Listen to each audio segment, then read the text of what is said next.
Hi everyone, this is Sarah Catherine Gutierrez back with this week's Save Yourself column. And folks, we have been talking week after week since I started this column in August. We have been talking about money.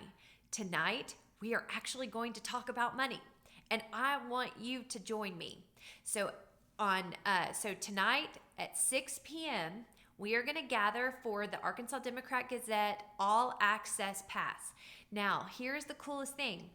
The Arkansas Democrat Gazette recognized that the nature of our conversation tonight is going to be that we might have grandparents or parents who invite their kids and grandkids to attend, or a friend who, someone who might be a subscriber, but her friend is not a subscriber. We are actually opening this up to the public so that we can have people and their tribe be able to attend so that we can initiate this money conversation. So I'm so grateful that they made this open to the public. I think it's going to be an incredibly meaningful event to subscribers and family and friends that attend. I want to also particularly point out that I hope that we get a lot of spouses who attend today. And the reason is, I think about, say, a newlywed couple. What a great event for a newlywed couple to attend. I'm going to give the building blocks to the conversation and where it needs to happen. So physically where it should happen, distraction-free, the topics that should be on the table and how to discuss them, even if you're not that knowledgeable about them, how both spouses can engage in the conversation, and then the way to continue that conversation over time.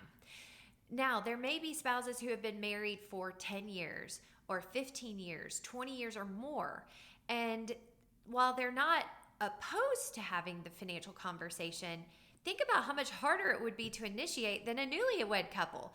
Because once we all get into our little routines in marriage, we kind of stick with them, and it would almost feel strange or out of the blue to try to change them up.